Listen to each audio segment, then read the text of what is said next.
राधे राधे दोस्तों, आज हम आपको सुनाएंगे ठाकुर जी और एक चोर की कहानी। जब चोर ने ठाकुर जी को ही लूट लिया। अगर आप हमारे चैनल पर नए हैं तो प्लीज़ हमारे चैनल को सब्सक्राइब करें, वीडियो को लाइक करें और शेयर करें। बहुत समय पहले की बात है। एक सेठ के घर में श्रीमद्भागवत की कथा चल रही थी। घर के सब लोग कथा अमृत का पान कर रहे थे। उसी समय अवसर का लाभ उठाकर एक चोर उस घर में घुस गया। भगवान की कुछ ऐसी लीला हुई कि उस चोर को बहुत खोजने पर भी सेठ के घर में कुछ नहीं मिला। उसी समय कथावाचक पंडित जी भगवान श्री कृष्ण के बचपन की मधुर लीलाएं सुना रहे थे। अचानक कथा के यह अंश उस चोर के कानों में भी पड़े। जब पंडित जी कह रहे थे कि यशोदा मैया ने अपने प्यारे कन्हैया को माखन मिश्री और तरह तरह के पकवानों का कलेऊ कराकर बड़े चाव से सजाया। लाखों करोड़ों रुपए के गहने हीरे मोतियों से जड़े हुए अपने लल्ला को पहनाए। अब जब चोर यह सुन रहा था तो उसने और ध्यान देकर सुनना शुरू किया। पंडित जी कहने लगे कि यशोदा मैया हीरे मोती और सोने के जड़े आभूषण अपने लल्ला को पहनाए कृष्ण और बलराम के। फिर उन्होंने सोनों के मुकुट और हार और बाजूबंद में जो मणियाँ जगमगा रही थीं। फिर यशोदा मैया ने बड़े प्रेम से कृष्ण और बलराम का सिर चूमकर उन्हें गौओं को चराने के लिए विदा किया। कथा की यह बातें सुनकर चोर खुशी से फूला नहीं समाया। कथा समाप्त होने पर वह चोर पंडित जी के पीछे पीछे चल पड़ा। जब सुनसान सड़क आई तो उस चोर ने कड़कती आवाज़ में कहा, पंडित जी रुक जाओ। पंडित जी के पास दक्षिणा का माल और रुपए थे, इसलिए पंडित जी तुरंत भाग खड़े हुए। उस चोर ने दौड़कर उन्हें पकड़ लिया और बोला, पंडित जी तुरंत मुझे उन कृष्ण और बलराम के घर का पता बता दो जिनके बारे में अभी आप कथा में बोल रहे थे कि उनकी माँ उन्हें लाखों करोड़ों रुपए के गहनों से सजाकर जंगल में भेजती है। यदि आपने मुझे उनका पता नहीं बताया तो इस लाठी से मैं आपके सिर के टुकड़े टुकड़े कर दूंगा। पंडित जी ने उस चोर से कृष्ण और बलराम का पता पूछने का कारण पूछा कि भाई तुम उनका पता क्यों पूछ रहे हो। तब उस चोर ने कहा, पंडित जी मैं एक चोर हूँ और उन दोनों के गहने लूटना चाहता हूँ। यदि मेरे हाथ उनके गहने लगे तो मैं उनमें से आपको भी कुछ दे दूँगा। अब पंडित जी समझ गए कि चोर बलवान है पर बुद्धि से नादान है। अब पंडित जी ने कुछ हिम्मत करके कहा कि भाई चोर, कृष्ण और बलराम का पता तो मेरी पुस्तक में है जो मेरे डेरे पर है। तुम एक काम करो, मेरे साथ चलो, मैं वहाँ पर पहुँचकर पुस्तक देखकर तुम्हें उन दोनों का पता बता दूँगा। अब चोर पंडित जी के साथ उनके डेरे पर चला गया। डेरे पर पहुंचकर पंडित जी ने अपनी श्रीमद्भागवत गीता निकाली और पढ़ना शुरू किया। कृष्ण और बलराम के दर्शन प्राय यमुना के तट पर वृंदावन में कदम वृक्ष के नीचे होते हैं। चोर ने उनसे कृष्ण और बलराम के स्थान की दूरी पूछी तो पंडित जी ने कहा, भाई सीधे उत्तर दिशा की ओर चलते जाओ। जहाँ भी नदी के किनारे कदम्ब का वृक्ष हो, पास में एक छोटा सा पर्वत हो और घना जंगल हो, गौओं के चराने का मैदान हो और बंसी की मधुर धुन सुनाई पड़े तो समझ लो कि उसी स्थान पर वे दोनों बालक गौएं चराने आते हैं। तब उस चोर ने पूछा, पंडित जी क्या वो दोनों बालक प्रतिदिन वहाँ गौएं चराने आते हैं और उनका आने का समय क्या है। पंडित जी बोले, भाई वे दोनों तो वहाँ प्रतिदिन प्रातः काल में आते हैं और उस समय थोड़ा थोड़ा अंधेरा भी छाया रहता है। चोर ने फिर पूछा, पंडित जी आपके हिसाब से उनके पास कुल मिलाकर लगभग कितने रुपए के गहने होंगे? पंडित जी ने कहा, अरे भाई, इसकी तो कोई गिनती नहीं है, करोड़ों अरबों से भी ज़्यादा है। यह सुनकर चोर प्रसन्नता से झूम उठा और पंडित जी को प्रणाम करके चल पड़ा। पंडित जी अब मन ही मन हंस रहे थे। तभी उन्हें यह चिंता व्यापी कि 3-4 दिन तो डाकू जो कृष्ण बलराम को खोजने का प्रयत्न करेगा, किंतु उनके नहीं मिलने पर वह फिर यहाँ वापस आकर कहीं उन पर अत्याचार न करने लगे। तभी पंडित जी के दिमाग में एक उपाय सूझा कि वे उसे दूसरा रास्ता बतला देंगे।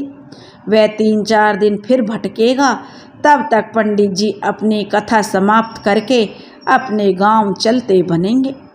उधर डाकू अपने घर पहुंचा। उसके दिमाग में तो गहनों से लदे बालकों को ढूंढने की अब धुन सवार हो गई थी। अब उस चोर के मन में कृष्ण बलराम का नाम गूंजने लगा और आंखों के सामने गहनों से लदे 2 सुंदर बालक नाचने लगे।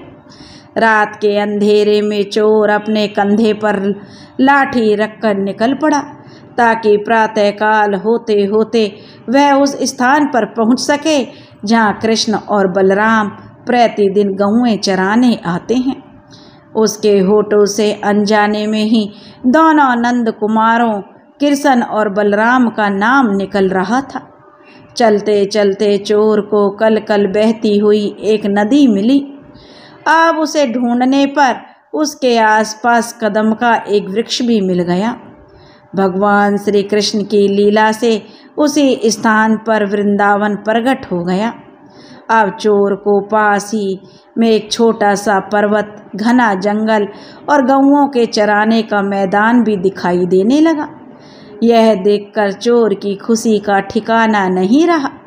अब वह चोर कदम के वृक्ष पर चढ़ गया और सवेरा होने की प्रतीक्षा करने लगा। धीरे धीरे सूर्य नारायण भगवान पर्वत के पीछे से उदित हुए। उनकी रंग बिरंगी किरणें नदी की लहरों के ऊपर नृत्य करने लगी, किंतु चोर को अभी बंसी की मधुर स्वर सुनाई नहीं पड़ा और वह भी जो और चौकन्ना होकर बैठ गया। अब उसका हृदय मुरली का स्वर सुनने और आभूषणों से सजे धजे कृष्ण बलराम को देखने के लिए रह रह कर तड़पने लगा। चोर की प्रतीक्षा की लंबी घड़ियां समाप्त हुईं। तभी उसे कहीं बहुत दूर से मुरली की सुरीली लहर आती सुनाई पड़ी।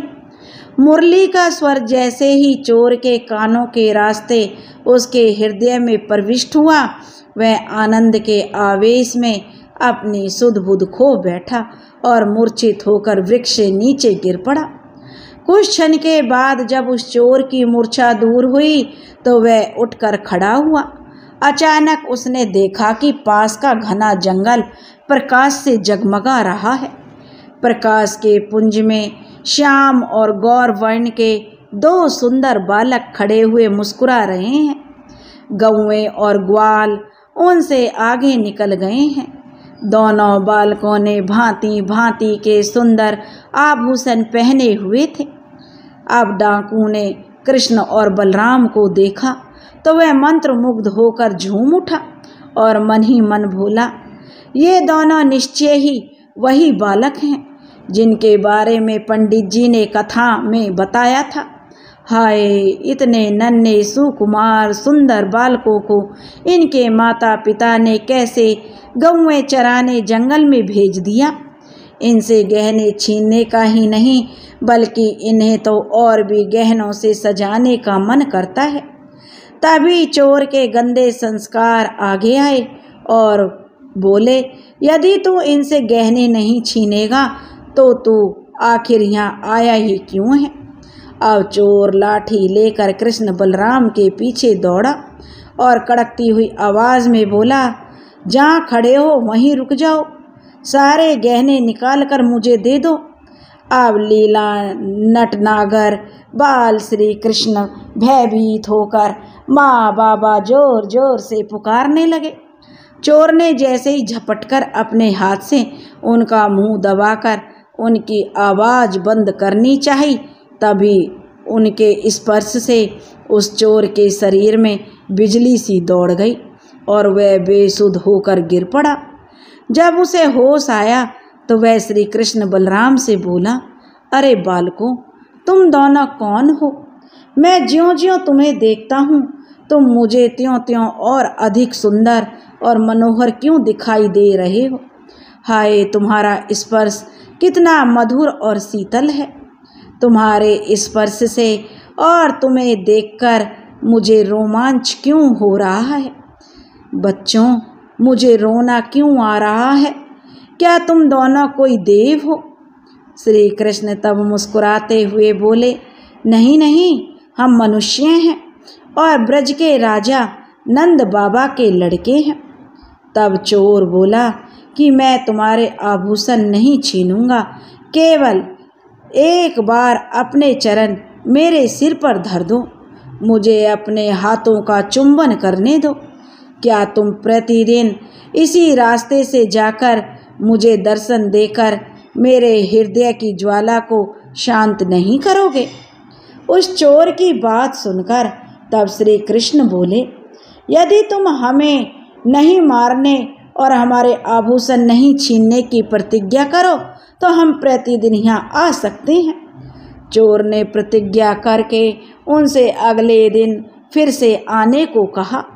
तब श्री कृष्ण ने उन्हें अपने आभूषण स्वयं उतार कर देने लगे। चोर कहने लगा, अरे बच्चों, अब गहनों की कोई इच्छा तो नहीं है, किंतु आपकी बात मैं टाल भी नहीं सकता। लेकिन आपके माता पिता आपके शरीर पर जब गहने नहीं देखेंगे तो वो आपको डांटेंगे। तो श्री कृष्ण बोले, अरे नहीं नहीं, आप ले लो। चोर बोला, अरे नहीं, कहीं आपको डांट तो नहीं पड़ेगी? श्री कृष्ण बोले, अरे भाई, हम राजकुमार हैं और हमारे पास ऐसे बहुत सारे गहने हैं। यह सुनकर चोर खुश होकर बोला, तो फिर कल और गहने लेकर आना, लेकिन मैं आपके गहने ना तो अपने हाथ से छीनूंगा और ना ही लूँगा। आपको देने हैं तो मेरे दुपट्टे में बांध दो। श्री कृष्ण ने उसके दुपट्टे में गहने बांधकर उस चोर को देते हुए कहा कि कल फिर आना, कल और गहने देंगे हम। अब चोर प्रसन्नता भरे आश्चर्य से बोला, क्या कल भी और गहने दोगे? गहने चाहे ना देना, लेकिन मुझे तुम दर्शन देने जरूर आना। तब श्री कृष्ण बोले, हाँ हाँ, हम जरूर आएंगे और गहने भी देंगे और दर्शन भी करवाएंगे। यह कहकर कृष्ण और बलराम गौओं और ग्वालों के पीछे पीछे चले गए। चोर प्रसन्नता से नाचता हुआ रात को पंडित जी के डेरे पर पहुंचा और उनके सामने गहनों की पोटली रख दी और बोला, पंडित जी देखो, कितने सारे गहने लेकर आया हूँ मैं। आपका जितना मन हो उतने गहने ले लो। कल वह बालक मुझे इनसे भी ज़्यादा गहने ला कर देंगे। पंडित जी आश्चर्यचकित होकर बोले, मैं जिनकी कथा कहता हूँ, क्या तू उन कृष्ण बलराम के ही गहने लाया है? चोर बोला, और नहीं तो क्या पंडित जी, देखिए ना, यह सोने का मुकुट, यह सोने की मुरली। पंडित जी उन अलौकिक आभूषणों को देखकर हक्के बक्के रह गए। जो श्री कृष्ण बड़े बड़े योगी तपस्वियों को सहस्त्र वर्षों तक तप करने पर भी नहीं मिलते, वो इस चोर को एक ही दिन में कैसे मिल गए? अब पंडित जी ने उस चोर से अगले दिन उन्हें भी श्री कृष्ण बलराम के दर्शन करने के लिए ले चलने को कहा। तो चोर ने कहा कि ठीक है पंडित जी, आप कल मेरे साथ चलना। अगले दिन चोर और पंडित जी दोनों प्रातःकाल से पहले उस स्थान पर पहुंच गए। चोर ने पंडित जी को वृक्ष के पीछे छिपा दिया कि कहीं उन्हें देखकर वे दोनों बालक नहीं आए तो। जैसे ही प्रातःकाल हुआ और चोर बंसी की मधुर स्वर को सुनकर आनंदित हो उठा, किंतु पंडित जी को वह स्वर ही नहीं सुनाई दिया। कुछ देर में कृष्ण बलराम दूर से आते दिखाई दिए, परंतु पंडित जी उन्हें नहीं देख सके। पंडित जी चोर से बोले, कि भाई मुझे तो दोनों बालक दिखाई नहीं दे रहे हैं। चोर कहने लगा, अरे वो सामने से तो आ रहे हैं। तब पंडित जी बोले, नहीं भाई, मुझे नहीं दिखाई दे रहे। तुम श्री कृष्ण से कहना कि आज जो देना चाहते हो इन पंडित जी के हाथ पर धर दो।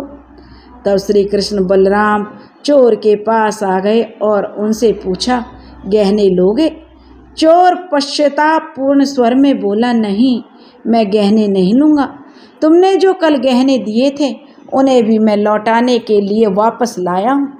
तुम ये सब वापस ले लो, किंतु इन पंडित जी को अपने दर्शन करा दो, क्योंकि इन्हें तुम दोनों नहीं दिखाई दे रहे हो, अन्यथा यह मुझ पर विश्वास नहीं करेंगे। श्री कृष्ण बोले, अरे भैया, ये तो विद्वान है, लेकिन अभी इनका हृदय प्रेम से रहित है, इसलिए अभी ये मेरे दर्शन के अधिकारी नहीं है। चोर बोला, भाई तुम मुझसे जो कहोगे मैं वही करूँगा, लेकिन इन पंडित जी को एक बार अपने सुंदर रूप के दर्शन जरूर करवा दो। तब श्री कृष्ण हंसकर बोले, तो ठीक है भाई, तुम एक साथ पंडित जी और मुझे स्पर्श करो। अब डाकू के ऐसा करते ही पंडित जी को दिव्य दृष्टि प्राप्त हो गई और उन्हें भी भगवान श्री कृष्ण और बलराम के दर्शन होने लगे। दोनों भगवान के सुखद स्पर्श से रोमांचित होकर उनके चरणों में गिर पड़े। तो दोस्तों, एक जोर से बोलो, बांके बिहारी लाल की जय। जैसे हे कृष्ण भगवान, हे बलराम जी, आपने उस चोर और पंडित जी को दर्शन दिए, ऐसे ही जो यह कहानी कह रहे हैं और जो यह कहानी सुन रहे हैं उन पर को भी अपनी कृपा बनाना, उन्हें भी अपने दर्शन जरूर करवाना। दोस्तों, अगर आपको यह कहानी पसंद आई हो तो प्लीज़ हमारे चैनल को सब्सक्राइब करें, वीडियो को लाइक करें और शेयर करें। राधे राधे।